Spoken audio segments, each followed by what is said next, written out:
சென்னையின் உயிர் நரம்பாக திகழும் கோயம்பேடு காய்கறி சந்தை ஆசிய கண்டத்தின் மிகப்பெரிய மார்க்கெட்டாக விளங்கும். இந்த சந்தையின் பின்னால் அடிப்படை வசதிகளை இல்லாமல் அவதிப்படும் ஆயிரக்கணக்கான கூலி தொழிலாளர்களின் துயரம் யாரும் பார்த்திடாத ஒரு உண்மை. இது குறித்து விவரிக்கிறது இந்த செய்தி தொகுப்பு.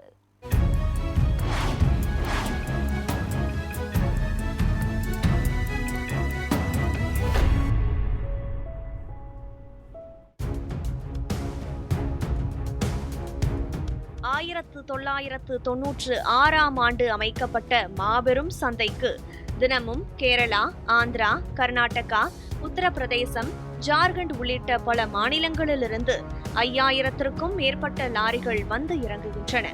இந்த லாரிகளிலிருந்து காய்கறி இறக்கி 1500ற்கும் மேற்பட்ட மொத்த கடைகளுக்கு விநியோகிக்கும் பணி முழுவதும் 5000த்திற்கும் மேற்பட்ட கூலி தொழிலாளர்களின் தோள்களில்தான் சுமந்து நிற்கிறது. 2021 நாங்கள் கோரிக்கை மனு வச்சுருந்தோம். அதன் வாயிலாக கோயம்பேடு மார்க்கெட்டுக்கு சுமார் ஒரு 50லேருந்து 100 பேர் வரைக்கும் தங்குற மாதிரி ஒரு விடுதி கட்டியிருக்காங்க.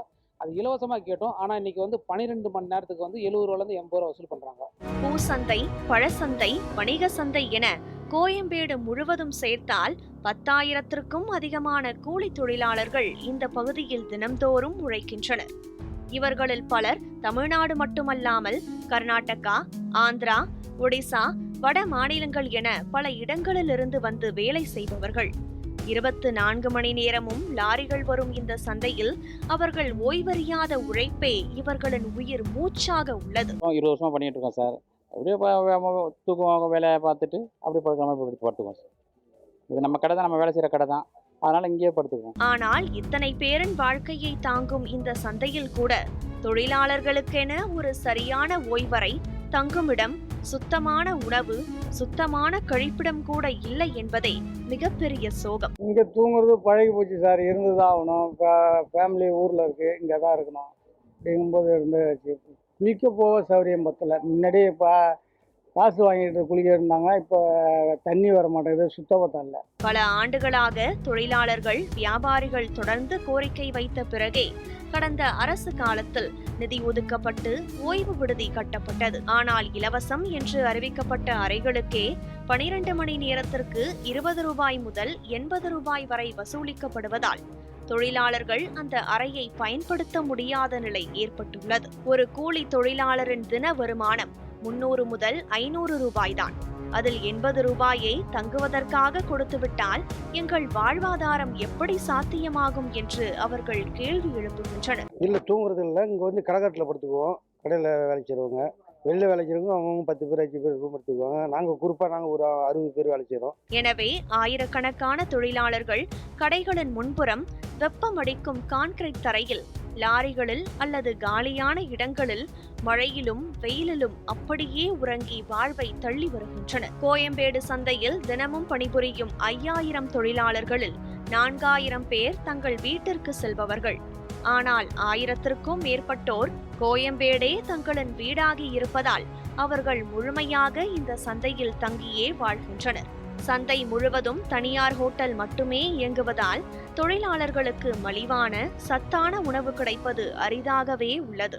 50% பேர் முதியவர்களும் 50% பேர் இளையவர்களும் என்பதால் போதுமான உணவு இல்லாததால் பலர் உடல் நலத்திலும் பாதிக்கப்படுகின்றனர். 96 கோயம்பேடு திறக்கும் போது சுமை தூக்கும் தொழிலாளிகள் அவ்வளோ பேருக்கும் தங்கும் வசதி உள்ள இருந்தது. அழகா செட் அமைச்சு அதில் தங்கும் வசதி இருந்தது.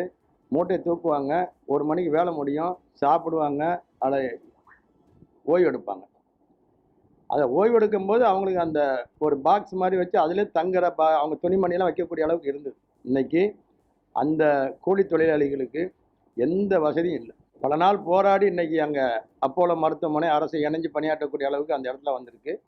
ஆனால் அதுபோல் காவல்துறைக்கு நாங்கள் ரொம்ப நாளாக ஒரு கோரிக்கை வச்சுக்கிட்டே இருக்கோம். அங்கே ஒரு அவுட் போஸ்ட், போலீஸினுடைய அவுட் போஸ்ட் ஒன்று போட சொன்னால் இது வரைக்கும் போடலை. காலம் கடந்துக்கிட்டே இருக்குது. ஆனால் இன்றைக்கி நிலைமைக்கு மிக முக்கியமான நிலைமை மூட்டை தூக்கும் தொழிலாளிகளுக்கு கண்டிப்பாக அந்த இடம் விற்றுட்டாங்க. அரசே விற்றுச்சு அந்த இடத்தெல்லாம். எல்லாம் ரோட்டில் பிளாட்டு போட்டு விற்கிற மாதிரி தங்குற இடத்த அரசே விற்றுட்டாங்க. அதை உடனடியாக அரசு அதிகாரிகள் ஆய்வு பண்ணி மூட்டை தூக்கும் தொழிலாளிகளுக்கு 14ஆம் நம்பர் கேட்டுக்கு இடம் பின்னாடியே இருக்க இடம், காலி இடம் இருக்குது, அரசு இடம். உடனடியாக அவர்களுக்கு ஒரு நல்ல பில்டிங்கை கட்டி சுமை தூக்கும் தொழிலாளிகளுக்கு இலவசமாக தங்கும் வசதியை செய்து தர வேண்டும் என்று தமிழ்நாடு அனைத்து வணிகங்களுடைய பேரமைப்பு வலியுறுத்துகிறது. மேலும் கழிப்பிடம் பிரச்சினை இன்னும் மோசமான நிலையை கண்டுள்ளது.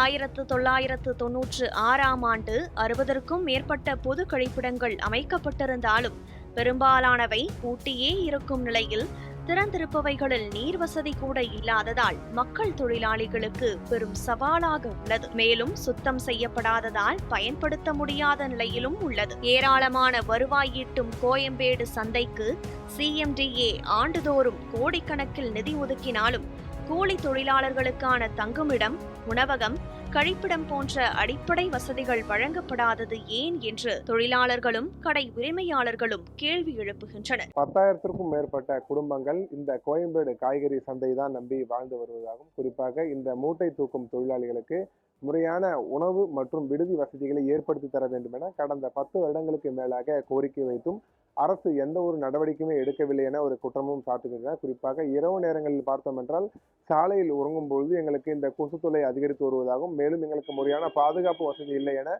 இங்க இருக்கக்கூடிய கடையின் உரிமையாளர்கள் மற்றும் இந்த கூலி தொழிலாளர்கள் வருத்தங்களையும் தெரிவித்துள்ளனர். கடையின் உரிமையாளர்களுக்கு போதுமான வசதிகள், அதாவது இந்த விடுதி வசதி மற்றும் உணவு பராமரிப்பு வசதி என அடிப்படை வசதிகளை மேம்படுத்தி தர வேண்டும் என ஒரு கோரிக்கையை முன்வைத்துள்ளனர். உடனடியாக இதற்கு அரசு முன்வந்து இந்த நடவடிக்கைகளை மேற்கொள்ள வேண்டும் என ஒரு கோரிக்கையும் எழுந்துள்ளது. நியூஸ் 7 தமிழ் செய்திகளுக்காக ஒளிப்பதிவாளர் விக்ரமுடன் செய்தியாளர் லக்ஷ்மணன் பாண்டே, சென்னை.